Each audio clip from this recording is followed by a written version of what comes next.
जय श्री कृष्णा दोस्तों। आप सभी का हमारे YouTube चैनल AR ज्ञानगंगा में स्वागत है। आज हम आपके लिए शरद पूर्णिमा की कथा, पूजा विधि और महत्व लेके आए हैं। ऐसी मान्यता है कि इस दिन चंद्रमा अपनी पूर्ण कलाओं के साथ होता है।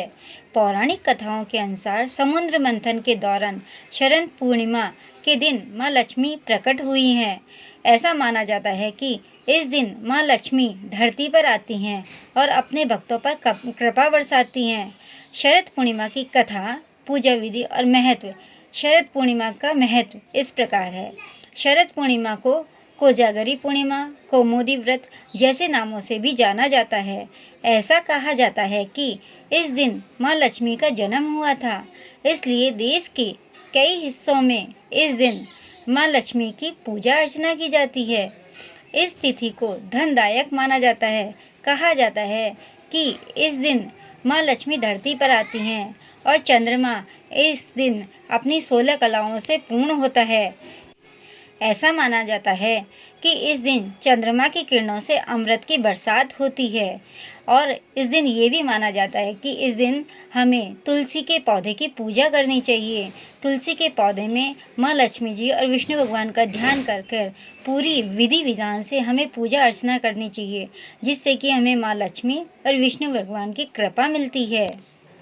आइए अब जानते हैं शरद पूर्णिमा की कथा। हर महीने में पड़ने वाली पूर्णिमा तिथि पर व्रत करने से भगवान विष्णु और माँ लक्ष्मी की विशेष कृपा होती है। माँ लक्ष्मी और भगवान विष्णु का आशीर्वाद प्राप्त करने के लिए एक साहूकार की 2 बेटियां महीने में आने वाली हर पूर्णिमा का व्रत किया करती थीं।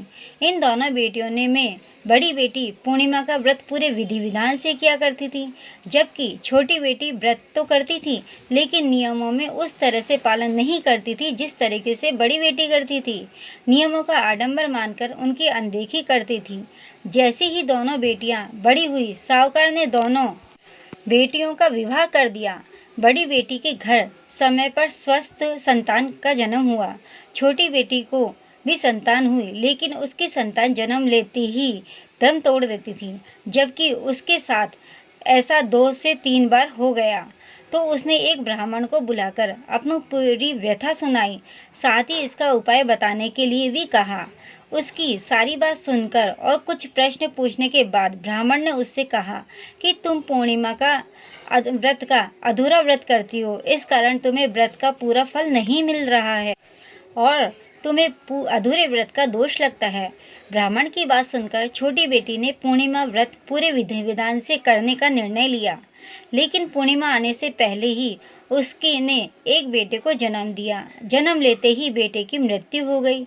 इस पर उसने अपने बेटे शव को एक पीढ़े पर रख दिया और ऊपर से एक कपड़ा इस तरह ढक दिया कि किसी को पता न चले।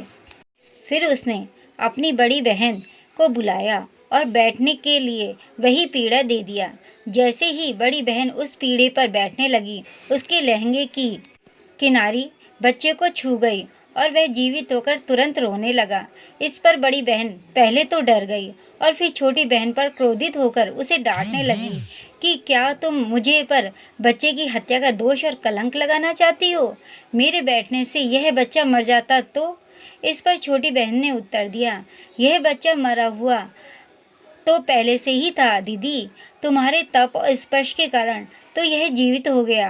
पूर्णिमा के दिन जो तुम व्रत और तप किया करती हो, उसके कारण तुम दिव्य तेज से परिपूर्ण और पवित्र हो गई हो। अब मैं भी तुम्हारी ही तरह व्रत और पूजन करूंगी। इसके बाद उसने पूर्णिमा व्रत विधि विधान से किया और इस व्रत के महत्व और फल को पूरे नगर में प्रचार किया। इस प्रकार माँ लक्ष्मी और भगवान विष्णु ने साहूकार की बड़ी बेटी की कामना पूर्ण कर सौभाग्य प्रदान किया।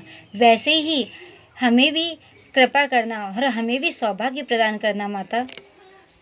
अब जानते हैं शरद पूर्णिमा की पूजा विधि। शरद पूर्णिमा के दिन सुबह जल्दी उठकर स्नान आदि करने के बाद अपने इष्ट देव से समझ व्रत का संकल्प लें।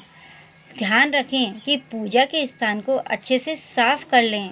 इसके बाद माँ लक्ष्मी और भगवान विष्णु की प्रतिमा स्थापित करें।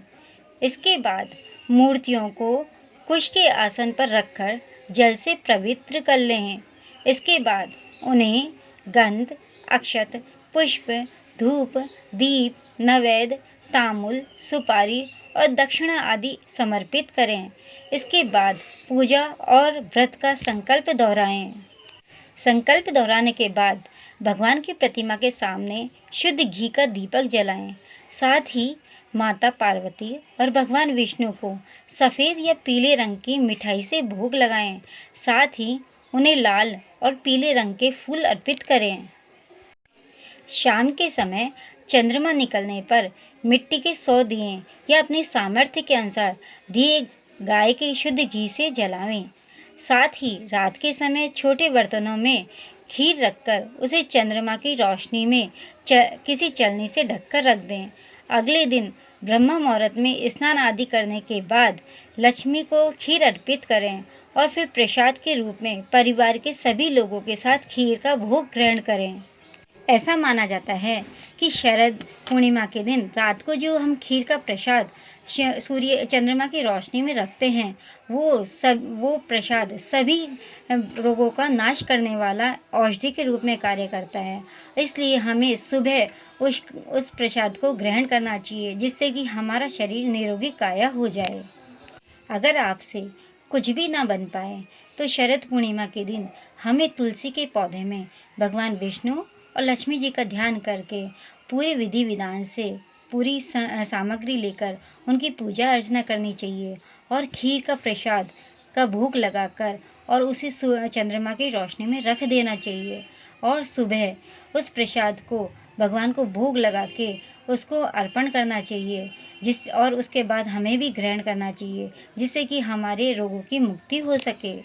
इस प्रकार हमने आपको शरद पूर्णिमा की महत्व, कथा और विधि विधान बताया है।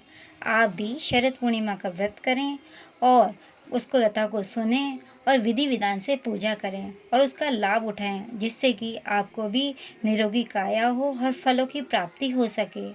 आपको अगर हमारा ये चैनल और ये कथा अच्छी लगी हो तो लाइक करना और सब्सक्राइब करना और इस कथा को शेयर करना। और अगर आपको और किसी कथा की जानकारी चाहिए तो हमारे कमेंट बॉक्स में जाके कमेंट ज़रूर करना कि हमें यह कथा चाहिए, तो हम उसको पूरी करने की ज़रूर कोशिश करेंगे। नमस्कार दोस्तों। जय श्री कृष्णा दोस्तों, आप सभी का हमारे YouTube चैनल AR ज्ञान गंगा में स्वागत है। आज हम आप